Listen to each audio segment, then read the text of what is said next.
Greetings and bienvenue! Welcome to the channel. Come on in, sit on down. Sorry, something in my throat there.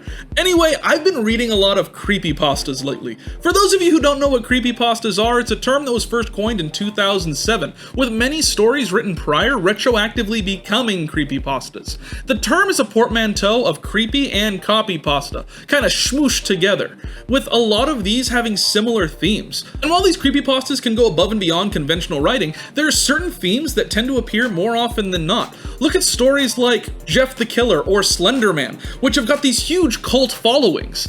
But one theme that appears more often than not tends to be Pokémon. So I thought, being that so many of these creepypastas are inspired by Pokémon, why not design Pokémon inspired by those creepypastas, which were in turn inspired by Pokémon? Let's get started. Hi, I'm the Thesterninator, but my friends call me Stern. Welcome to the channel. While you're here, don't forget to drop down below, like, comment, subscribe, do all that fun stuff that makes me and YouTube happy. And what is that terrible knocking sound?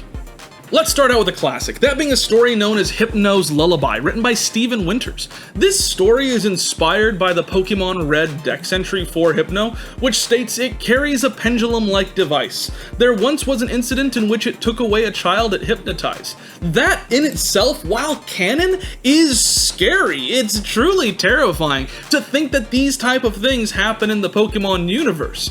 And while we've had leaks and spoils of other more terrifying things that have happened in the world, back then, it was this odd little standout piece in the Pokédex. While everything else was a little bit more whimsical, having maybe this touch of quirk or change or dystopian type of feel, this one was very dark, very different. And so it's no surprise that Steven Winters, all the way back in 2021, decided that he wanted to write a story focusing around this concept. Hypno's Lullaby focuses on the story of Preston, a kid who loves Pokemon beyond anything else, playing his DS habitually. But not just because he wants to play Pokemon. No, he sees this as an escape from the real world, from this odd and bizarre type of limitation of understanding that he exists in. So glad that none of us feel that same way. I mean, how crazy would it be if we ran away to Pokemon to escape our real lives? That'd be terrible. I do that. So this kid, Preston, uses this game to get away from bullies and kids at school, as well as from his parents who are caught fighting in the background, often within view or earshot of Preston himself. While doing so and playing his game, he wanders into the backyard where he comes across, lo and behold, can you believe it, a real-life Pokemon, a Hypno. This Hypno speaks to him in a number of different ways and a number of times. One that really gets me and I really love about this story is how the Hypno speaks in rhyme, appearing and stating things in this performative cadence that makes this feel like it's a fairy tale. This isn't a scary story or a ghost tale, no. This is a fairy tale, Preston, and you're the main character. Something else that I enjoy about this story is how sometimes that rhythmic pattern is broken up by different answers and sections where the Hypno will just speak in prose. Very common, not rhyming at all. It almost reminds me of Pennywise in Stephen King's It. While he may come across as this fun clown type of character, underneath it all there's this other form. And if you look through the cracks close enough, you'll be able to see what it is. This Hypno rhymes and dances and speaks in fun jargon, but every so often misses his cue and forgets to rhyme. I decided that for the design of the Pokemon, I wanted to focus not on a Hypno, but on a different Pokemon that utilizes the shape of Hypno or things familiar to the trainer to lure them in, give that false sense of security. I thought, what if this pendant were the thing? This pendant creates these illusions of Pokemon, or of people. Maybe it's your father, or your mother, or your sister, or your brother, or that friend who moved away a long time ago and you're so excited to see them back and talking to you and interacting with you that you don't think about why they seem just a little bit off. I wanted to focus on the pendant as the Pokemon and give it this strange and bizarre power. But if you want to read the actual story of Hypno's Lullaby, as well as the rest of the stories from this video, I'll have those linked down in the comments where you can access them. Pendants, the pendant Pokemon. Those who come into possession of this odd pendant report having strange nightmares about shadowy Pokemon. A story is told of children being drawn into the forest by evil Pokemon. But it was discovered that these stories were subliminally placed into the minds of people who unknowingly came to own this pendant-shaped Pokemon, some having writing down their experiences and perpetuating this ongoing myth. The next story to talk about actually comes from a little bit before Hypno's Lullaby, back in 2020. This story was written called Pokemon Black. It has a number of different writers and artist credits, so I'll have that linked in the description so that you can check that out yourself. But the story revolves around someone playing your typical Pokemon game. You may be saying it's probably Pokemon Black, a really big hit game that restructured a lot of the Pokemon franchise, but no. This Pokemon Black is a little different. This one doesn't play right. It doesn't play fair. No, this game really makes you focus on the Pokemon. Rather than them fainting, these Pokemon just vanish. They stop being. Rather than getting your initial starter Pokemon, whether that be Squirtle, Bulbasaur, Charmander, or what have you, you instead are given this strange ghost-type creature. This one that knows only the move Curse. And while you go through the game, fighting off opponents and other trainers, maybe there come instances where you get to challenge these trainers again, only to find that now they have one less Pokemon. And then another less Pokemon. And then one less from there. You probably begin to wonder where these Pokemon are going, what's happening to them, and it's not until the end of the game that you realize that, well, I'll just let you figure it out. Like I said, it'll be down in the description. While designing this Pokemon, I thought about the idea of this ghost Pokemon attached to the move Curse, and realized that this Pokemon already kind of exists, and also kind of doesn't exist. As we've gotten beta leaks and seen Pokemon revealed that never had the chance to exist, funny enough, it only adds more credence to this creepypasta. With the reveal of Narawara, a Pokemon designed to use Curse as its ace move. Yes, this Pokemon was cut from the Pokemon games, but the move Curse maintained and continued throughout the rest of the Pokemon games then on. But the Pokemon that it was based on disappeared for some reason or another. So rather than focus on recreating a new type of character or making a Pokemon all about this, why not bring back the dead? Why not just recreate that Narawara Pokemon in this style, as if it had always been here? Narawara, the cursed Pokemon. This Pokemon has long been believed to be only a scary story used to keep trainers in check. However, recent discoveries have indicated its existence. The Nailant's chest holds the true Pokemon at bay, housed within the doll-shaped body. Sometimes when this Pokemon takes damage in battle, its trainer will feel the pain as well. So you probably knew that this was coming. When talking about creepypastas and their relation to Pokemon, we can't just disregard Lavender Town Syndrome. It's a story written all the way back in April of 2011 by author unknown. Thing is, while I do want to talk about these stories and what the structure of them are so you can have a little bit more information as to the Pokemon that we're drawing, I don't really want to spend a lot of time talking about this one. It involves a lot of triggers in the story, not just to broader audiences, but to me as well. If you know my story of this channel, you know why this is going to be something that I don't want to talk about, but I feel like we have to address in this video. Lavender Town Syndrome is a story based around the idea of Lavender Town in games. Once you approach Lavender Town, the music changes and causes all sorts of mental distress to anyone who hears it, and thus creates this growing, almost organic virus type of build to this song, to this game, that affects people broadly and across different continents and countries, and it creates this ghost story of this non-stopping type of entity. This thing in the game that just continues to be shared. Sounds almost like the 7 Days type of feel, in fact coming out about around that time, while also focusing on zombie type of mentality. This slowly encroaching thing that is constantly growing and amassing, but can't truly be stopped. The big icon of this game is the Jigglypuff with the bloodshot eyes, so I figure given that there is such a clear design element to this story already, why not just make that? A Lavendarian type of Jigglypuff, one that exists just to this specific region, but is so difficult to find, all you can hear is its beautiful, cursed song. Lavendarian Jigglypuff, the lullaby Pokemon. This variant is said to be able to travel between dimensions, although the portal between these worlds seems to always be to Lavender Town. This transport changes the Pokemon in mind and body, causing its song to become cursed. Those who have heard its song are never seen again.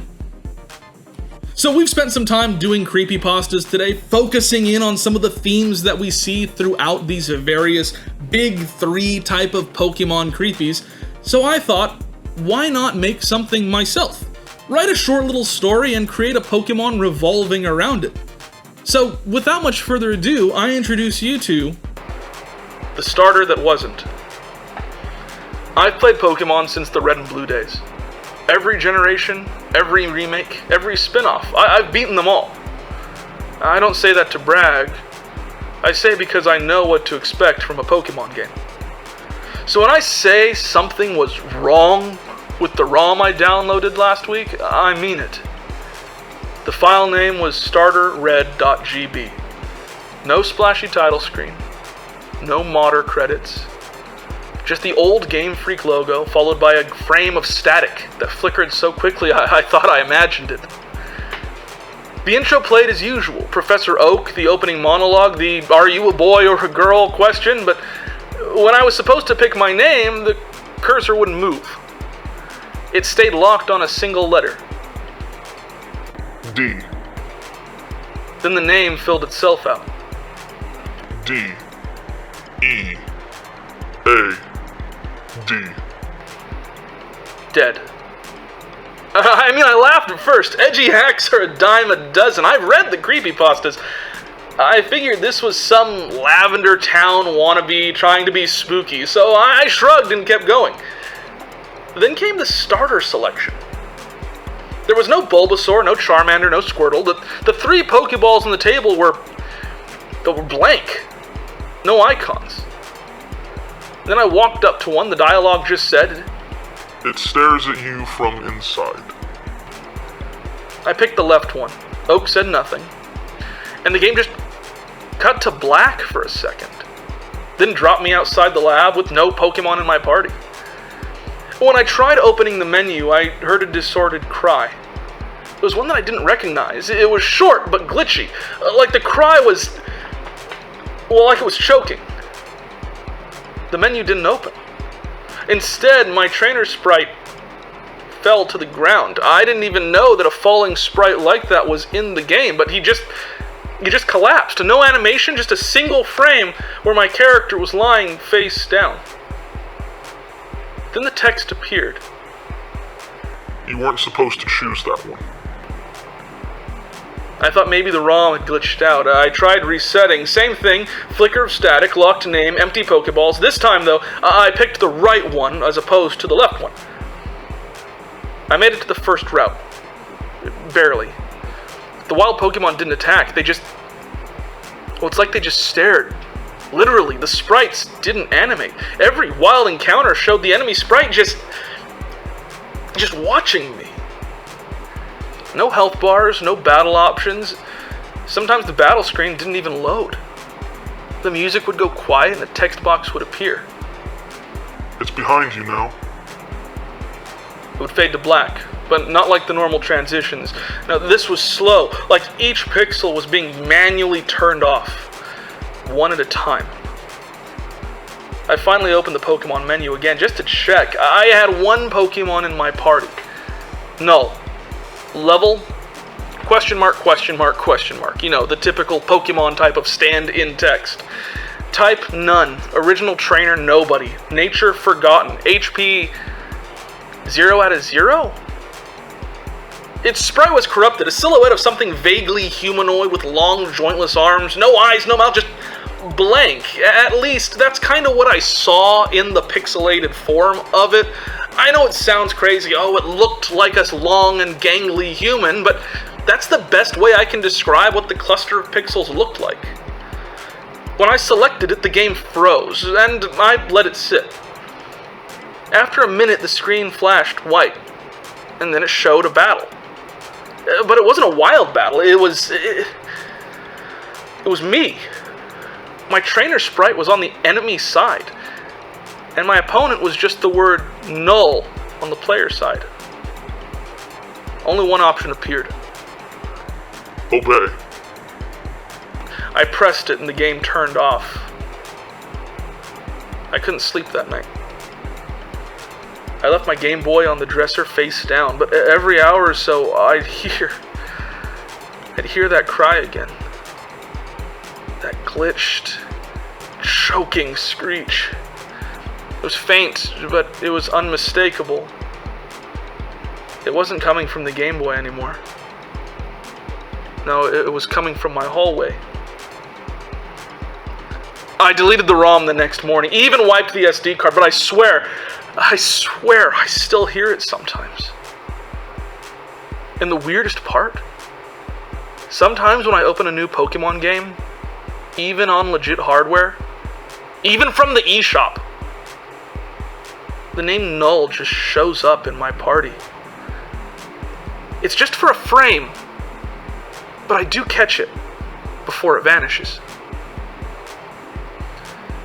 But before it does, I can see the text appear at the bottom. The little pop-up that shows up for just a moment. I've had to see it several times to make out exactly what it's saying. I could only really catch it letter by letter with how quick that it showed up. But eventually I read it. You chose it. It didn't choose you. I went ahead and decided to name this Pokemon BRVR for a reference to other creepypastas and other famous stories. It's the Lost Soul Pokemon.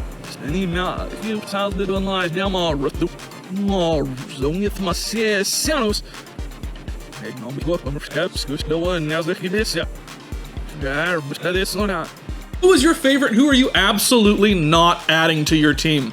Let me know down in the comments. While you're there, consider scrolling up just a bit and checking out our description, where you can find opportunities to support the channel. Some of our higher tier Patreon supporters, those being people who have donated $1 or more per month, are Corey Cooks, Topaz, Mario Pineda, Dan Hassel, Chompy Ketchan, Kobo4231, Alandriel Sky, Yuja Sakaki, Drake Knoll, Jeremy Sunday, Justin Grenier, Siren Shadows, Kaylin Cat, Sticks TV, and Dan Bush. If you want to see your name on this list and get a shout out at the end of videos, again, you can become a Patreon supporter. It's as little as $1 a month. Or for $3 a month, you can join our YouTube membership. That gets you access to videos early, as well as gets your name in some of our monthly raffles. Some of our YouTube members are going to be Shell Racer 8683, Siren Shadows, Moxie, Echo Arashi, Reggie Hustle Jr., Liam Wood, RJ, Zed Ravenmore, Somni Stars, Kaylin Cat, and as always, the lovely and beautiful Crimbo McSwizzle. Thank you guys so much for allowing me to do what I do and create this